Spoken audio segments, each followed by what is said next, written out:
कभी कभी मैं ऐसा सोचता हूँ, क्या गुस्सा मेरी सबसे बड़ी ताकत है या सबसे बड़ी कमजोरी है? क्योंकि जब मैं गुस्से में होता हूं ना, मैं सही नहीं होता हूं। बस क्या होता है, आवाज ऊंची हो जाती है।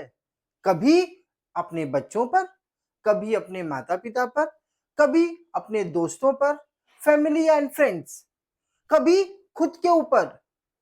उस वक्त लगता है मैं ही सही हूं और सामने वाला गलत है। पर बाद में एहसास होता है गलती सिर्फ शब्दों की नहीं है, अंदाज की भी होती है।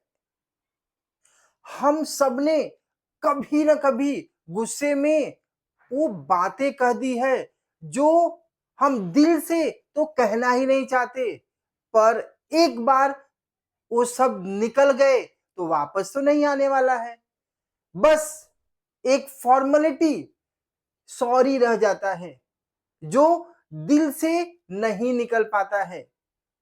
क्या कभी आपने सोचा है, गुस्सा चेहरे पर नहीं आता, ध्यान देना, चेहरे पर नहीं आता है, वो रिश्तों में उतर जाता है, रिश्तों में उतर जाता है। घर का माहौल बदल देता है। बच्चों की मुस्कान, बच्चों के चेहरे की खुशी पूरी तरीके से छीन लेता है। और सबसे खतरनाक बात, वो इज्जत जो हमने बहुत मेहनत करके सालों से बनाई है, सालों से कमाई है, वो एक पल में मिटा देता है।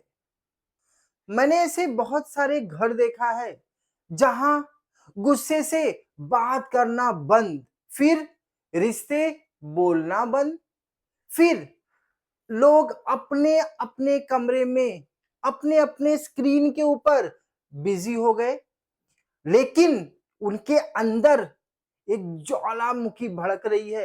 एक फ्रस्ट्रेशन, एक दूसरे के प्रति नफरत की भावना भड़क रही है। पापा बोलते हैं कि बेटा बात नहीं करता है, बेटा बोलता है कि पापा बात नहीं करते हैं। दोनों एक दूसरे के इंतजार में रहते हैं, दोनों एक दूसरे का इंतजार करते हैं, पापा कब मुस्कुराएंगे। तब तक दोनों का जो अहंकार होता है वो बहुत बड़ा हो गया होता है, और उसके बीच में जो प्यार होता है वो पूरी तरह से मर गया होता है। गुस्सा असल में किसी और पर नहीं, खुद पर, अपने आप पर नियंत्रण की, कंट्रोल की हार है। ध्यान देना, गुस्सा जितना हमको आता है उतना ही हमको अंदर से कमजोर बना देता है। ध्यान से समझना, हमको अंदर से बहुत कमजोर बना देता है। क्योंकि मजबूत वो नहीं है जो बहुत गुस्सा करता है, मजबूत वो है जो अपने गुस्से पर काबू पा लिया है। अगर आपको ऐसा लगता है, अगर आप ये सोचते हो कि गुस्सा निकाल देने से मन हल्का हो जाता है, तो याद रखिए, आपका मन नहीं, आपका रिश्ता, आपका रिलेशंस हल्का हो जाता है। थोड़ा रुक जाइए।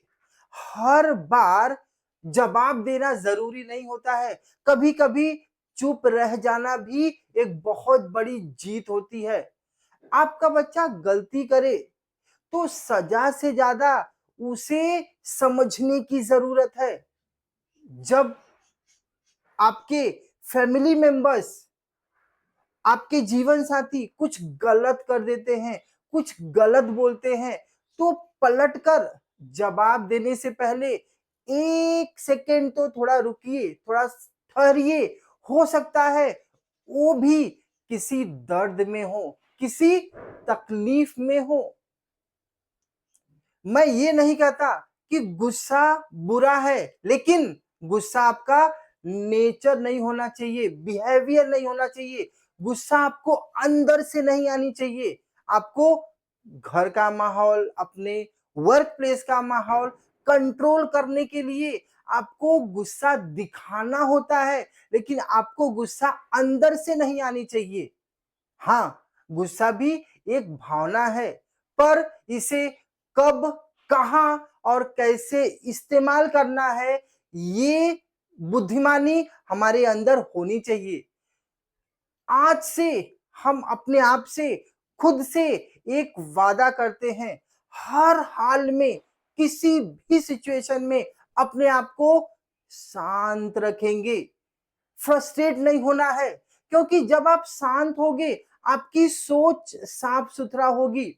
जब सोच साफ-सुथरा होगी, तो आपके जो डिसीजंस होंगे, आपके जो फैसले होंगे, वो भी साफ-सुथरा होंगे। तो आगे से जब भी कभी आपको गुस्सा आए, तो याद रखना, रिश्ते तब नहीं टूटते जब कोई चला जाता है। रिश्ते तब टूटते हैं जब हम एक दूसरे पर चिल्लाना शुरू करते हैं, गुस्सा करना शुरू करते हैं। तो आज से अपने आप को, खुद को किसी भी परिस्थिति में शांत रखना है, क्योंकि एक चीज तो बहुत क्लियर है, ये पूरी दुनिया में, पूरे ब्रह्मांड में कोई ऐसा प्रॉब्लम नहीं है जिसका रास्ता, जिसका सॉल्यूशन गुस्से से निकलेगा। उल्टा गुस्से से बनता हुआ काम भी बिगड़ जाता है। तो अगर इस वीडियो से आपको थोड़ी सी भी सीख मिली है, अगर आप गुस्सा करते थे और ये वीडियो देखने के बाद आपको ऐसा लगता है नहीं, अब मैं मेरे गुस्से के ऊपर कंट्रोल कर सकता हूं, अपने ओन वर्ड्स में एक लाइन, दो लाइन आप कमेंट्स में जरूर लिखना, जिससे कि बाकी के लोगों को बेनिफिट हो सके। और अगर आपको लगता है इस वीडियो में थोड़ी सी भी वैल्यू है, try to share your loved ones. Thank you.